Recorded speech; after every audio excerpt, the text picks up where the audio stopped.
Okay, today I got out the Daisy 840 Grizzly right here, and what I did is I set it on the top notch right here. And if you look in my videos, there's a section that shows me shooting at 25 yards, different weighted pellets, so you want to go see that.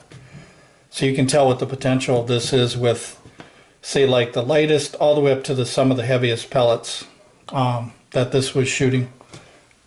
My test today was doing steel BBs and lead BBs. These aren't the match grade BBs nor the match grade lead BBs, but that would be a separate experiment that we need to try. Like for instance steel BBs Black Diamond or Avanti match, and the lead maybe H&N rounds or something like that.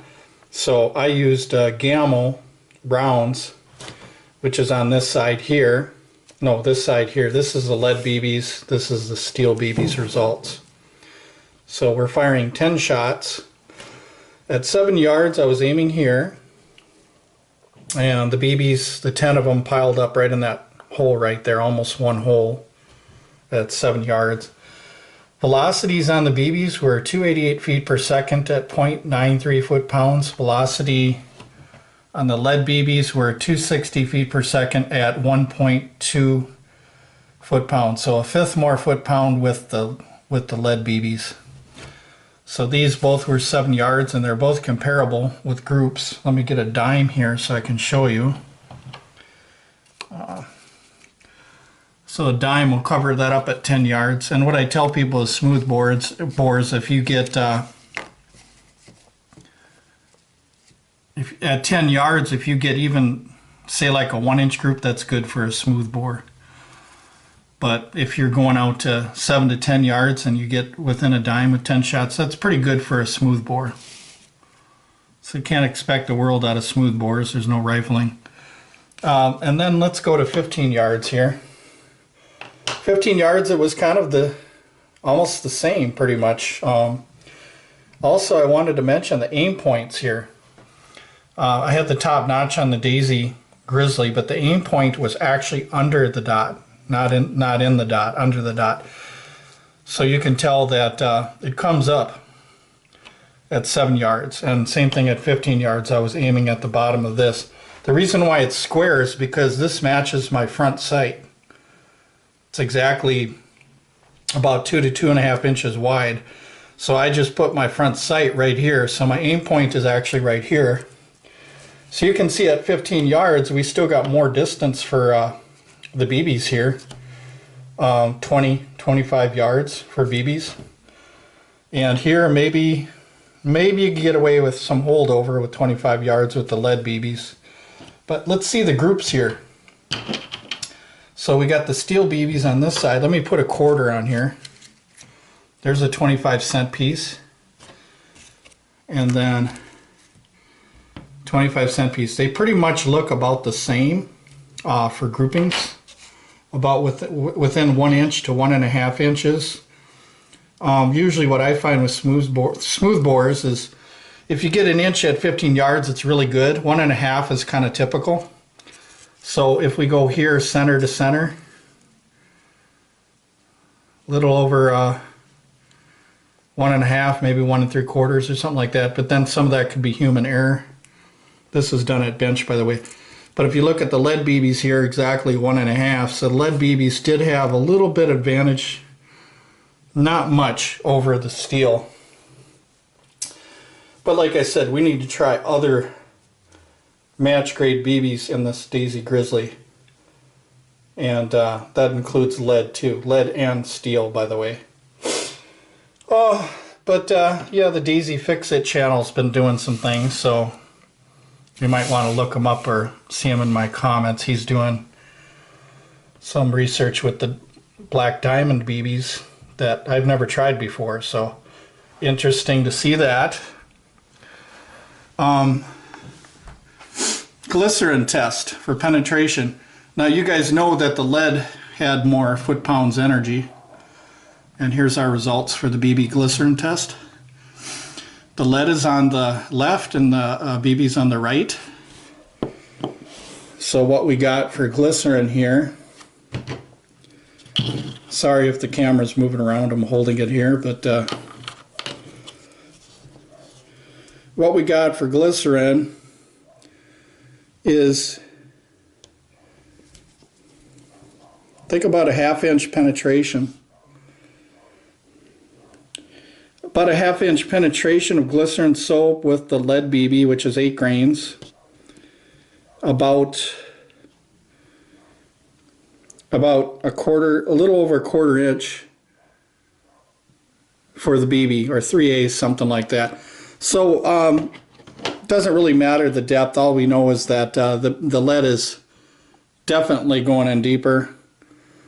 More energy, more impact, pretty much, but BBs are cheaper, so that's the thing. If you're plinking and stuff, BBs are fun, but it's just interesting to know that the lead BBs really drive in quite a bit deeper. So what we did is we did some aluminum flashing test here. This is Roofer's aluminum flashing. It comes in a big roll, and you just take a sheet metal scissors and you just cut your piece. The top part is the BB. You can see it cracked. It cracked the surface, but then the second one was the lead BB. You can see it just blew all the way through the other side. And that's to be expected because of the energy. And our dimensions on this aluminum piece is 0.015. So that's typical of kind of like a razor blade edge thickness or something like that, or getting close to it.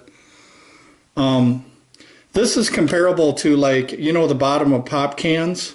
This is kind of like the thickness. It's a little bit thicker, I think, than the bottom of a pop can, or close to being right on 0.015, because when I take the Daisy Grizzly and I shoot the bottom of a pop can at this distance, the BB will kind of crack the bottom, or it'll put a big dent in it, you know, at 15 yards. So this is basically, this is a 15-yard shot, you guys. I wanted to let you know that too. This is not point blank range. This is 15 yards now.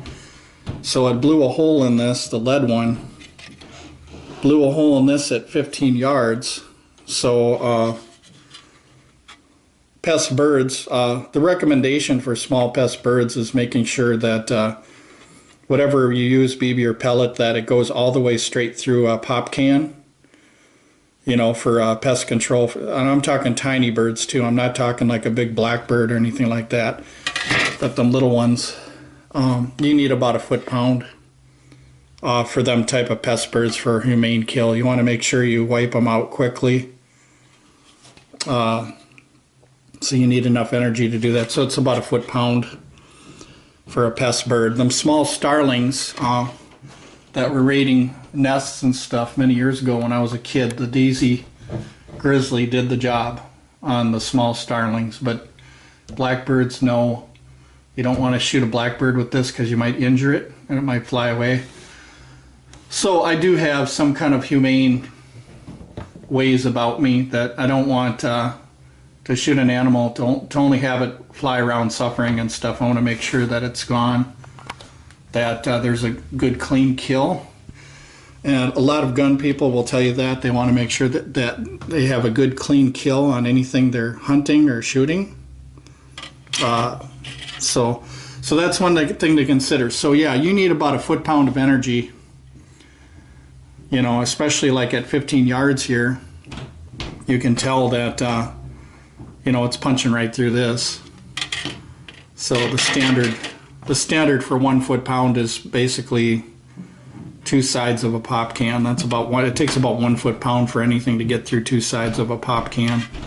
But this is kind of like doubling up the sides of a pop can, or tripling. So, but anyway, there's that. But interesting little results here. Even though it's a low-powered air rifle, it's still good to see what these little air rifles can do. And because we're getting 1.5 inch groups now, we can tell that, say like at 20-25 yards, we'd probably be getting 2.5 inches. So if we're going to set up a range if we're going to set up a range or something, we can look at these squares here. Like for instance, this is a, what is this one, a 2-inch square? Okay, this is a 1.5-inch square. Look at this. This was cut out of stovepipe sheet metal. So this would be a good target for 15 yards for a challenge. You can hang this by some of that tiny chain. And then moving out to 25 yards, maybe, let's see what we got here, 25 yards, maybe a 2-inch square. Because at 15 we were getting 1.5, so we want a 2-inch square at 20 yards. And then 25 yards, our groups are going to widen on us, so 3 inches. That's pretty typical. The Daisy 840 Grizzly here is the best pellets that I have, the R10s. You can fit 10 shots within a 3-inch square at 25 yards, and that's to be expected. It's a low velocity smooth bore, but to place all 10 shots on a 3-inch square, you have to admit it's not too bad. Which means it's pretty much a pop can killer, a soup can killer, because a soup can is 3 inches, is about 3 inches wide. So, which means you're going to hit this probably almost all the time at 25 yards, and that's simply amazing for a smooth bore that's designed to be a youth rifle. And I think the idea they had in mind when they designed this was planking. Just out in the yard planking cans, and that's exactly what you'll use at 25 yards as a can or a piece of swinging sheet metal like this. Now if we want to go out to 30 yards, what we do is we simply do the math. If we take 1.5 and 1.5 times each other and then double the distance, go to 30 yards, that's 3. We would have somewhere like a 3-inch square still. But I'm thinking the groups might spread out by 30 yards, 35 yards. I've had it happen. So this square right here, and anything past 40 yards with this thing is really, really going long range with this little Grizzly. So this is a 4-inch square. So at 35 yards, at 35 yards, this would be your target right here. And then if you guys want to get nuts and go past 30 yards, then this is going to be your very, very long range right here, your 40, or I don't even know if you can go 50 if you can adjust your scope that far. I do know that the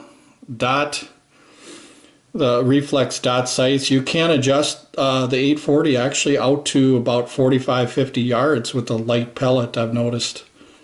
So this target right here is, what is it? Yeah, 5 inches, a 5-inch target. And this stovepipe metal has been tested by me with the Daisy 880 pumping 10 times with the pellet, and it would not go through this right here, which means that it's going to be no problem for a little low velocity air rifle. These sheets might get dents in them, but you can just take them back out in the garage and pound the dents back in with a hammer. So these targets would be something for like making a range for yourself, like a competition thing where you challenge somebody, and you put these orange targets out to 40 yards, and then you keep score and see who gets the most points, something like that. You could do something like that if you want for fun. And then, but of course you'd have to buy a bunch of 840s. I would buy a bunch of Daisy 830, a bunch of Daisy 35s if I were you. The 840 is nice to have in the collection, but if you guys are going to do some sporting and challenging each other, I recommend the carbine, the Daisy 35 carbine right here. This is basically it looks kind of like a cut down Daisy 880, but it's so sweet and so light. It's just a dream to shoot all day. Let me get the Daisy 880.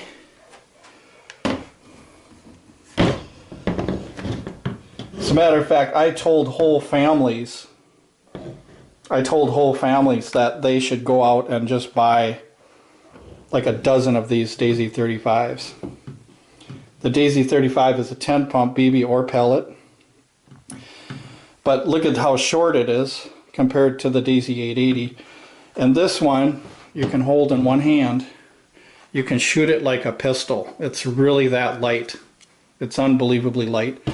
And I found out that this is just as easy to pump as the Daisy 880 for somebody like a small kid or a senior citizen. They can handle pumping this. And typically for 25 yards, if you're using a lightweight pellet with these, you want to pump them like 4 times, and that's good enough to have your little contest out at 25 yards.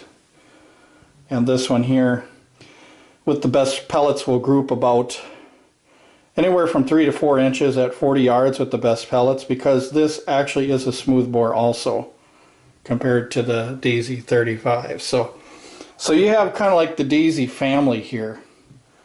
And then you guys know about my my other one, my Daisy 953. Maybe I should pull that out too, if I can find it here. Oh, it's on the floor. Okay. Okay, there's the Daisy 953 right there. That's my target Daisy. That's the one that punches holes at 15 yards. All the pellets go in the same hole with some of the best pellets. Super accurate air rifle because it's got it's got good rifling, and it's designed for target. And what I got on there is 3 to 9 by 32 bug buster scope. It's illuminated red and green reticle. 1/4 MOA at 100 yards is for you MOA guys. And also having it on a full 9 power at approximately 3 yards or 9 to 10 feet, you have a perfect clear picture even at close distances. So this is something you can use indoors, even in a bedroom at close distance, because it allows you to focus at really close levels, whereas another scope like this one here would get foggy on you. Even though that one focuses in at about 5 to 7 yards, the one that you're looking at there on the Crosman 2100. The bug buster is exactly what they say. It's you can zoom in on a bug, at very close distances and stuff like that. And you have a clear picture. You don't have a fuzzy picture like you would with other scopes. So anyway, that's the bug buster on the Daisy 953. And then here's the other Daisies, the 880, the 35, and here's the Grizzly right here. So I probably should add more Daisies to the family. And of course you guys know that in my videos I have the Daisy 747 and the Daisy 717 target pistols, which are insanely accurate for having just factory sights. I mean, amazing.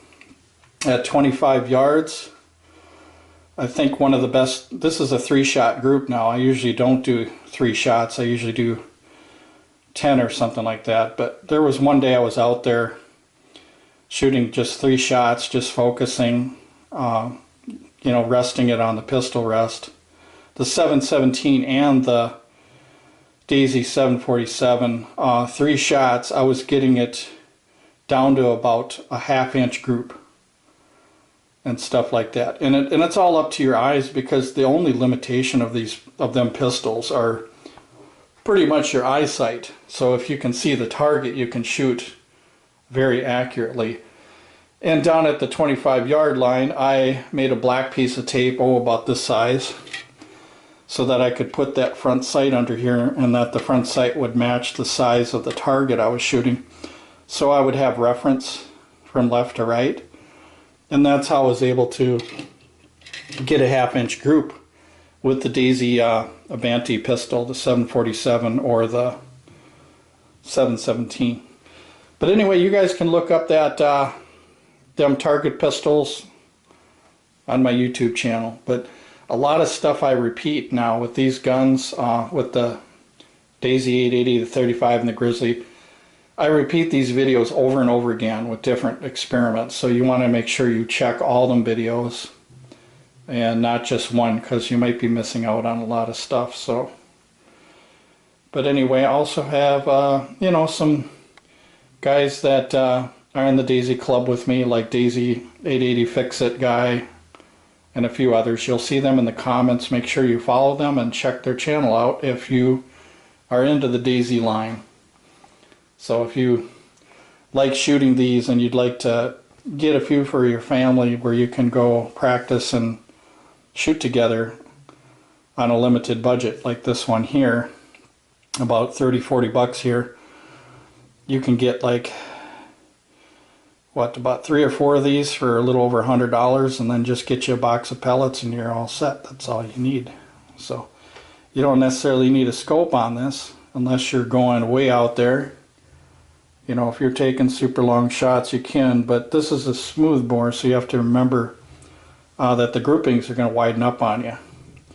Once you get past, say, 30-40 yards, your groups are really going to get wide. You're talking milk jug groups, so you got to remember that when you scope this. Is, you know, there's only a limited range for all these rifles on how far you can group well out there in distance. So, but anyway, thank you guys for watching. Appreciate it.